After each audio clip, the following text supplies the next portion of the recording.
믿는 만큼 잘하는 아이들. 박혜란.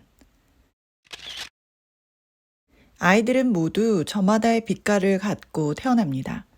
그래서 모든 아이들이 특별합니다.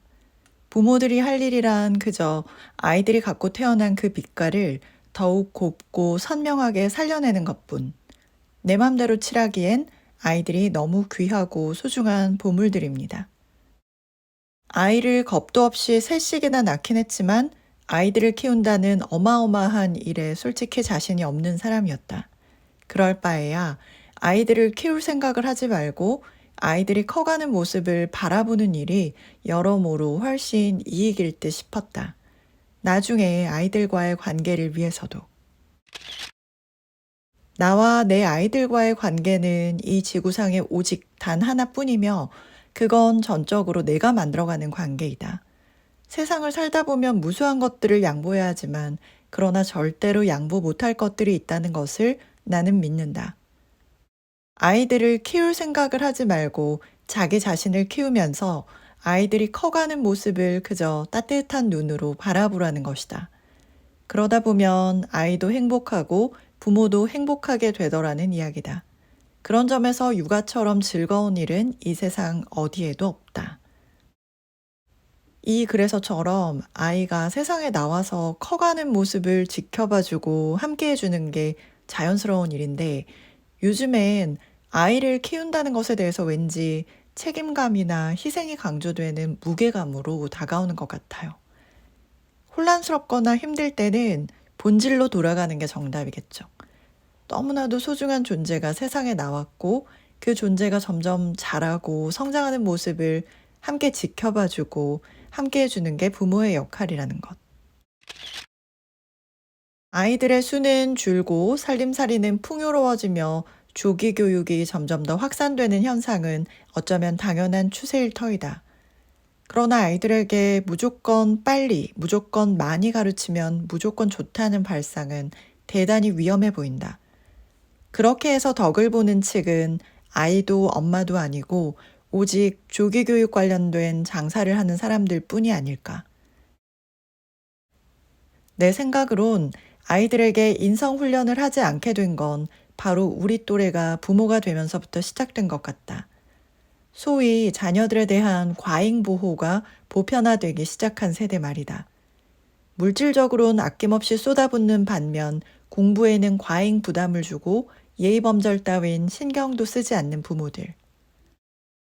경쟁 사회에서 내 아이가 도태되거나 뒤처지지 않도록 어린 시절부터 아이들의 교육에 힘을 쏟는 부모들이 많죠. 자녀 수도 예전보다 줄어들면서 이 소중한 아이에게 가장 좋은 것들을 주고 싶어 하기도 하고요. 인성과 예절을 가르치는 것보다 물질적으로 부족함 없이 해주는 것에 더 관심을 기울이기도 하고 공부나 학업에 대해선 과도한 부담을 주는 분위기가 만연해 있는 것 같습니다. 아무래도 당장 눈에 보이지 않는 내면의 단단함, 견고함, 정서적인 안정감 이런 것들보다 당장 눈에 보이는 결과를 중시하는 우리 사회 풍조가 반영된 부분이겠죠.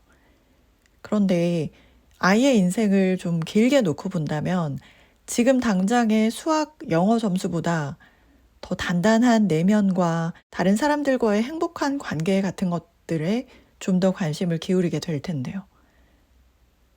눈앞에 보이는 현실이 지금은 더 크게 보이니까 그게 문제겠죠.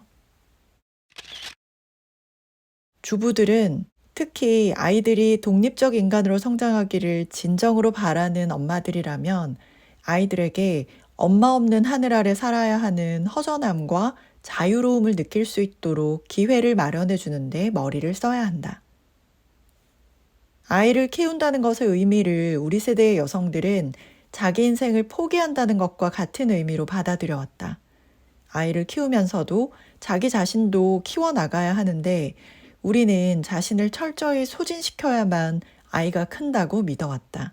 자신을 조금이라도 남겨두는 여성은 이기적인 엄마라고 모성이 결여된 엄마라고 확신했다.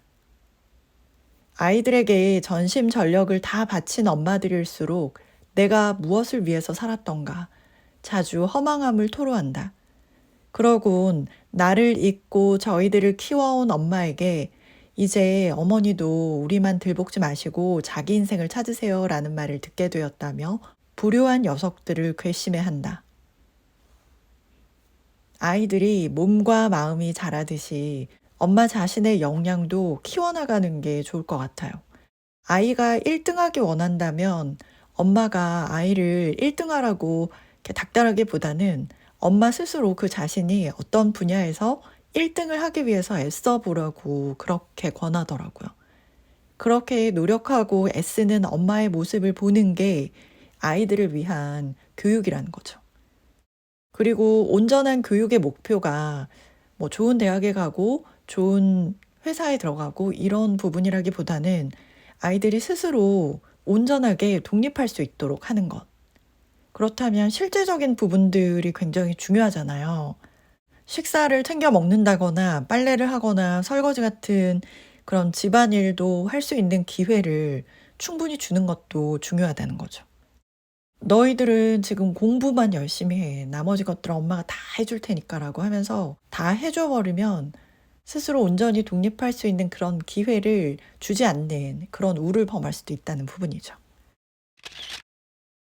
이 책은 가수 패닉의 이적의 어머니로 알려진 박혜란 여성학자분의 글인데요. 예전에 놀러 온 친구들이 "우리 집에 먼지가 많다."라고 말을 하자 "먼지들끼리도 친해질 시간이 필요하다. 먼지들이 뭉치면 이렇게 치우거나 비 오는 날 친구들 엄마가 다 이제 우산을 가지고 데리러 나와도 우리 엄마는 한 번도 오신 적이 없었기 때문에 '역시 우리 엄마야.'라고 하면서 비를 맞으면서 이렇게 집을 갔던 그런 일화들로 유명한 분이죠. 무엇보다도 먼저 엄마가 마음이 단단하고 여유가 있어야 그게 아이들에게 고스란히 가는 것 같아요. 그리고 그 당시에 교사들에게 촌지를 이렇게 전하는 그런 분위기에서 우리 아이가 상처받을까 봐 어쩔 수 없이 하게 되는 그런 분위기도 있을 텐데, 그런데 타협하지 않는 그 모습 자체가 긴 관점에서 보면 교육의 한 부분이 되더라고요. 아이를 키우다 보면 때때로 이게 맞나 싶기도 하고 또 원칙이라고 생각했던 부분이 흔들리기도 하고, 그렇지만 오래된 책인데 그때마다 마음을 다잡아주는 힘이 있는 책입니다. 네, 함께 해주신 여러분 진심으로 감사드립니다. 좋아요, 구독해주시면 정말 힘이 되고요. 그리고 더보기를 누르시면 책과 함께 다양한 재생 목록을 함께 하실 수 있습니다. 이거 틀어놓으시고 생활하시거나 주무시면 일상생활에서 주는 특별한 책의 능력을 더욱더 풍성하게 경험하실 수 있으실 거예요. 감사드립니다.